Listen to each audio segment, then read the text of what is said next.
Das nächste Spitzenspiel beim Liga Primus, der 1. FC Köln, bislang das Maß aller Dinge, Platz 1. Meisten Tore, wenigsten Gegentore, meisten Siege, wenigsten Niederlagen und so weiter. Aber wir spielen jetzt das erste Mal gegen Köln, weil in der Hinrunde war ja dieser kleiner Fauxpas, leider, dass ich das Spiel simuliert habe, anstatt nochmal neu zu starten. Von daher das erste Mal jetzt gegen Köln. Ich bin sehr, sehr gespannt. Schöne Choreo mit Jan Thielmann und die werden auch aufsteigen. Ich glaube, wir werden ja heute wenig Chancen bekommen. Also würde ich jetzt einfach mal so sagen.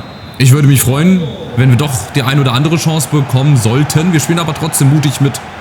Ich stelle auch gleich auf Offensiv, weil wir haben nichts zu verlieren. Wir sind auf dem 3. Platz nach wie vor. Wir haben hinter uns unter anderem Schalke, Paderborn, wir haben Hertha, Nürnberg. Wir gucken jetzt nämlich nach oben. Also ich will Platz 3, so gut es geht noch, so lange wie es geht, verteidigen. Und die Kölner haben aus den letzten 5 Spielen unter anderem 4-mal gewonnen, haben ein super Mittelfeld mit Martel und ich glaube Christensen. Also eine 74er Gesamtstärke. Heißt nichts, aber ist schon mal ein bisschen besser als das Mittelfeld von uns. Aber wir brauchen uns gar nicht verstecken. Fridjonsson spielt für Janda, dafür rückt Hikimoglu 1 nach hinten. 4-2-3-1. Und Rembeck mit der ersten Chance. Und Schwäbe musste schon einmal fliegen. Und es sind nicht mehr viele Spiele. Das heißt, jetzt nochmal irgendwo ein Remis oder ein Sieg bei einem Verein, wo ich eigentlich nicht damit gerechnet hätte, wie zum Beispiel heute. Das wären 3 wichtige Punkte. Und das würde dann auch nochmal ein Ausrufezeichen an die Konkurrenz sein, dass mit uns auf jeden Fall zu rechnen ist. Bis zum letzten Spieltag, bis zum Schluss will ich da oben mitspielen. Das habe ich mir jetzt in den Kopf gesetzt. Und das will ich versuchen, so gut es geht zu erreichen. Aber aufgepasst. Heute müssen wir ganz, ganz viel dafür, vor allem defensiv, leisten. Und hinten defensiv versuchen, so sicher und so lange wie möglich die Null zu halten. Und dann natürlich immer wieder auch nach vorne, weil die Qualität haben wir auch. Godowski unter anderem. Und den Platz haben wir ganz anders als gegen Schalke. Godowski, Fridjonsson in der Mitte. Sieht er den? Er sieht ihn. Fridjonsson, aber so nicht. Was war das denn? Linker Außenriss? Linker Innenriss? Aber genauso musst du es machen. Wenn du dich hinten reinstellst und nur auf Defensive, ey, da hast du eh keine Chance. Aber mitspielen vorne, ihr habt gesehen, mit 1, 2 Bällen, vertikal geht das. Und wir haben schnelle Außen. Wir haben Fröhling, wir haben Godowski. Dazu vorne einen Kopfballstarken mit Fridjonsson. Also warum sollte das heute nicht funktionieren? Mit einem Sieg. Und wir sind schon wieder da. Godowski. Und der ist weg. Den hält keiner. Der ist schnell. Fridjonsson. Schlechter Ball. Spitzer Winkel. Ist niemand da. Ist niemand da, der ihm hilft. Dann spielen wir halt hinten rum. Wir bauen auf. Bisschen Platz in der Mitte haben wir. Hikimoglu lässt sich auch immer wieder fallen. Und dann spielen wir auch hier. Mal hinten rum. Seitenwechsel wäre auch ganz gut. Dann machen wir halt hier über Remberg. Und dann geht es ganz nach unten über Fröhling. Und erstmal gucken, wo die Lücke ist. Da ist die Lücke jetzt. Remberg, Hendricks mit nach vorne. Ja, dann zieht das Foul. Muss ein Foul. Gibt keinen Freistoß. Oh, das war ein Foul. Das habe ich aber anders gesehen. Das habe ich ein bisschen anders gesehen. Egal, weiter geht's. So lange wie möglich hier versuchen, die Null zu halten. Irgendwann wird es wahrscheinlich soweit sein. Weil, wie gesagt, von der individuellen Qualität sind die Kölner uns natürlich überlegen. Gar keine Frage. Aber hat ja nichts zu heißen. Wir haben nämlich Hikimoglu und wir haben Godowski. Über den geht ganz viel momentan in den ersten 30 Minuten. Jetzt fehlt wieder Fridjonsson in der Mitte. Schade, Hamburg führt auch. Vielleicht gehen wir auch zeitgleich hier in Führung. So, jetzt haben wir Überzahl hier unten. Fröhling. Wo ist Fridjonsson? Wo ist er? Zweiter Pfosten läuft durch. Oh, das ist eine perfekte Flanke. Fridjonsson. Oh, der kullert nicht rein. Schade, Marvin Schwäbe. Was hat er da denn veranstaltet? Weiß niemand. Weiter geht's. Terhorst, wo ist er? Oh Gott, Fridjonsson. Hallo? Wo ist das Mittelfeld? Hallo? Der Ball ging durch bis zur Verteidigung. Das kann aber nicht sein. Das kann aber nicht sein. Oh, Florian Kainz, ja.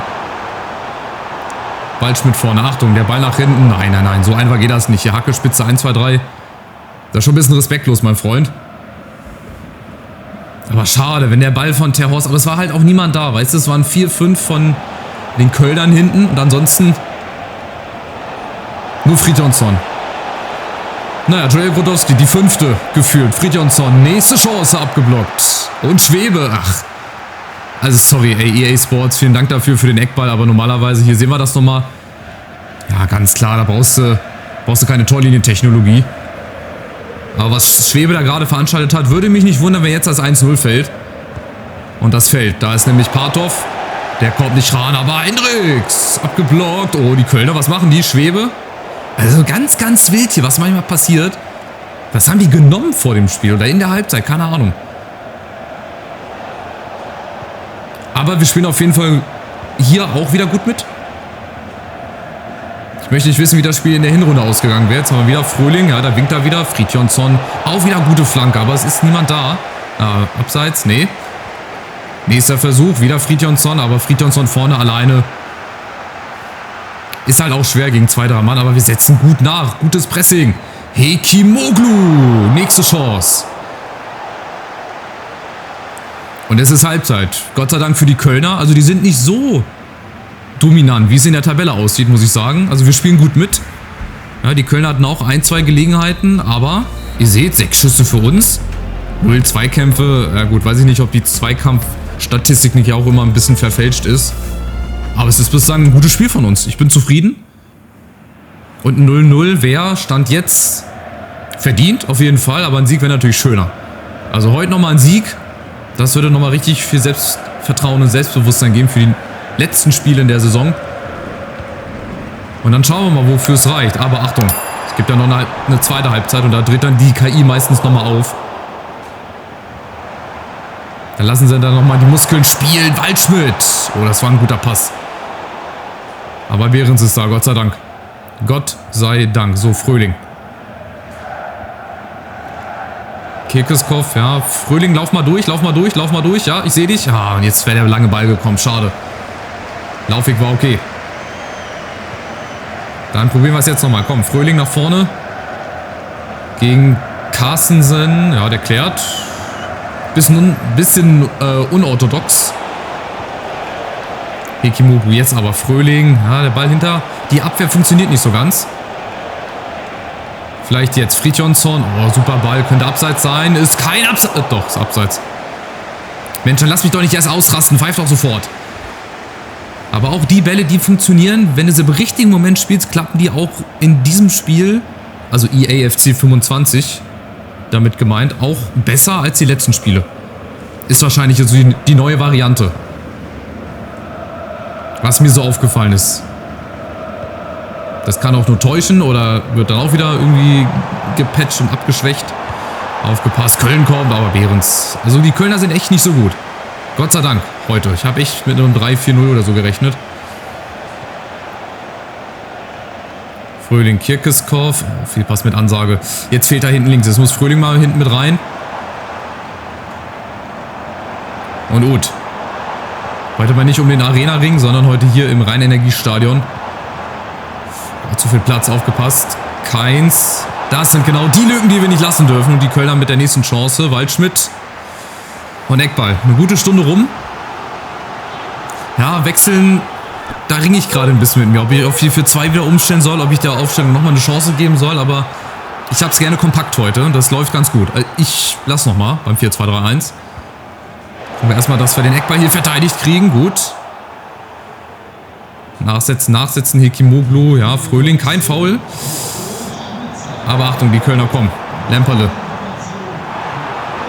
Ja, da muss jetzt einer drauf. Da sind 7 Mann in Schwarz, ey. Das kann nicht sein. Da sind 7 Mann in Schwarz. Die gucken einfach nur zu. Guck, die stehen alle rum, haben die besten Plätze. Gott sei Dank war es abseits. Aber das sind auch wieder so Sachen, ey. Und die KI wird besser und FC IQ ist jetzt neu entwickelt worden. Und hast du nicht gesehen? Noch intelligentere Laufwege und Unterstützung. Ja, am Arsch, wenn ich das hier sehe. Echt. FC IQ vielleicht für Pro Evolution Soccer oder was? Würde ich mir vorstellen. Achtung, wieder die Kölner. Die werden jetzt ein bisschen zielstrebiger. Lemperle. Und es geht wieder keiner drauf. Und dann ist es passiert. Dann ist es doch passiert für die Kölner. 1-0.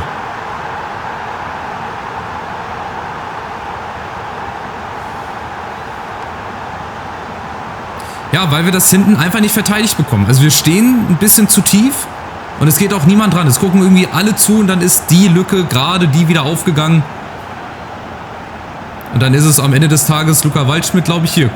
Guck mal, auch wieder 5, 6 Mann, die gucken zu, die haben die besten Plätze. Und dann kannst du am Ende auch nichts machen. Und es ist tatsächlich Luca Waldschmidt mit seinem 5. Tor erst. Naja, okay. So, jetzt ist aber das Zeichen, dass ich nochmal umstelle. Ich werde nochmal umstellen. Ich werde das 4-4-2, wo ist es hier? 4-4-2 oder? Nee, ich mache hier 4-1-2-1-2. Muss ich aber noch ein bisschen was verändern. Das ist ein bisschen schräg hier. Die können ruhig mit nach vorne jetzt hier kommen. Flügelverteidiger Profi. Bei Terhorst machen wir genau das gleiche, wenn er es kann. Genau, Flügelverteidiger Profi. Fridjonsson müsste eigentlich, hier vorne rein. Grodowski macht jetzt mal die hängende Spitze, würde ich fast sagen. Zieht dann auch nach außen, ja. Obwohl, nee, der soll in der Mitte bleiben. Schattensturm Profi, das heißt, er bleibt in der Mitte. Dass wir vorne 3 Mann wirklich haben, die da drauf gehen können. Taktik aktivieren und dann, ja, versuchen wir es. Wir probieren es. 4-1-2-1-2. Offensiv habe ich schon und jetzt, ja, gilt es auch hier nochmal ein Remis irgendwie versuchen zu holen. Vielleicht geht ja sogar mehr. Aber erstmal der Ausgleich. Fröhling, zu spät gespielt auf Terhorst. Die ganz typischen Spielzüge von mir. Weißt du, Verteidiger läuft mit und dann verpasse ich es wieder genau in der Sekunde zu spielen, weil ich dann halt immer denke, jetzt rücken sie noch nicht raus. Und dann ist es im nächsten Moment schon passiert. Schade. Und die Kölner kommen. Aber gut verteidigt. Terhorst macht da einen super Job, aber dann leider der Ballverlust, ja. Jetzt lassen uns die Kölner so ein bisschen laufen. Klar, es ist jetzt auch eine riskante Aufstellung, ganz klar. Aber ich muss was riskieren. Wenn ich hier noch irgendwie ein Remis holen will oder geschweige denn gewinnen will. Also damit rechne ich schon gar nicht mehr, aber ein Remis wäre schon ganz schön. Achtung, vielleicht ist es auch gleich schon vorbei. Waldschmidt, nächste Chance. Die können natürlich nochmal ganz anders wechseln, ne? Ganz klar. Also die werden aufsteigen. Und dann der Kampf dahinter. Ja, Hamburg, würde ich schon sagen. Achtung. Und Platz 3 ist halt sehr umkämpft. 4, 5 Teams nach wie vor bis zum Schluss. Aber ich glaube, Köln und der HSV, die machen das. Zumindest hier in-game. Wie es in echt ist, weiß ich nicht. Aber hier in-game zumindest, die werden das machen. Ja, die lassen uns jetzt schön laufen. Schade. Wir hatten unsere Chancen, wir hätten die ein bisschen besser ausspielen müssen. Und wenn du dann hier mal 1-0 in Führung gehst, dann sieht das Ganze auch ganz anders aus. Keine Chance. Die lassen uns jetzt hier laufen. Jetzt haben wir den Ball, weil sie selber den Ball verloren haben. Die Chance jetzt, irgendwie schnell umzuschalten. Remberg, außen Kirkeskopf ist schon am Arsch, aber komm. Der eine Sprint muss es noch sein. Oh, das ist eine klasse Flanke. Hekimugu, schade. Ja, das war mehr Verzweiflung als alles andere. Wir bringen nochmal Abenido rein, nochmal ein frischer Mann. Nochmal ein bisschen Geschwindigkeit vorne rein.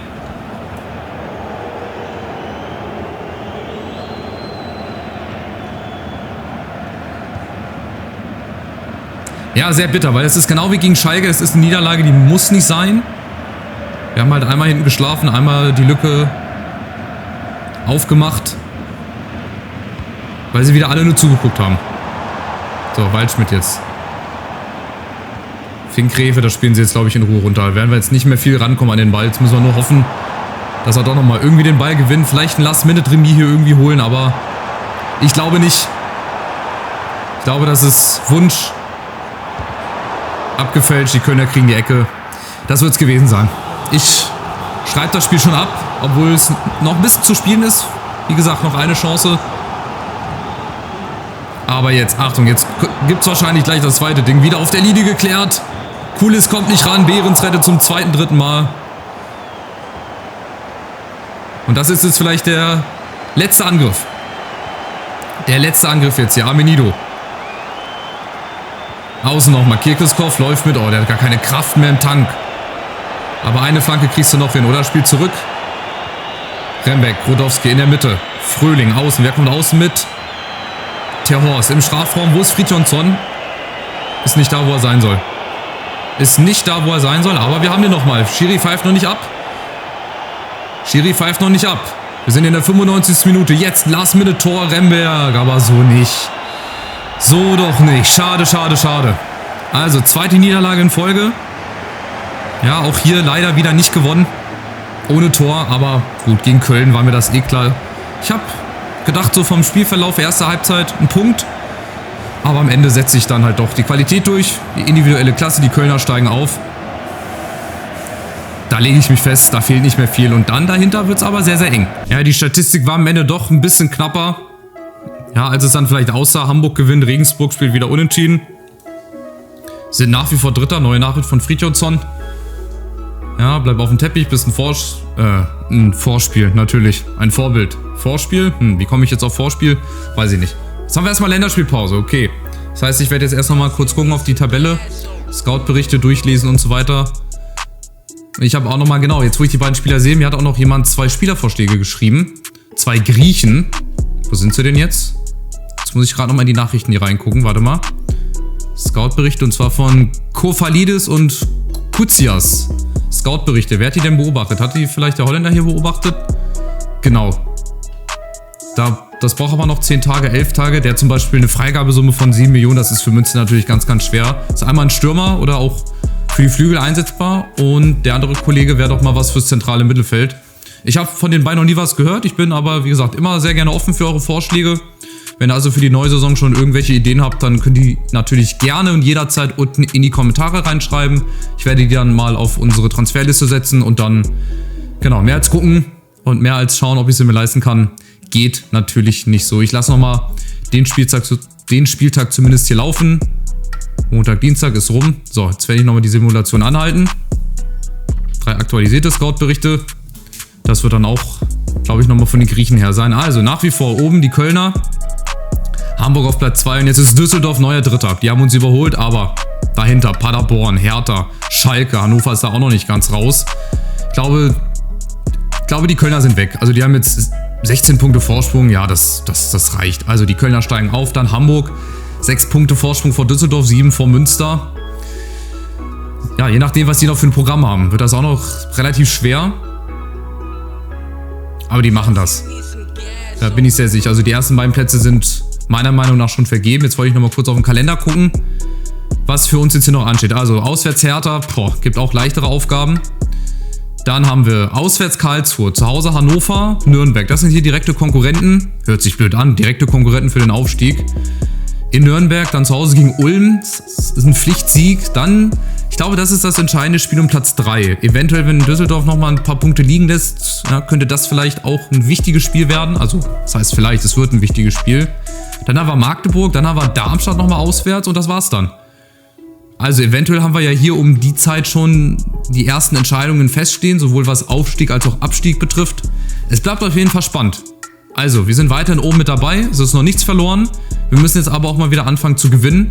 Und im besten Fall machen wir das ja beim nächsten Topspiel. In Berlin gegen die Hertha. Also, macht's gut, bis zum nächsten Part. Ciao, ciao.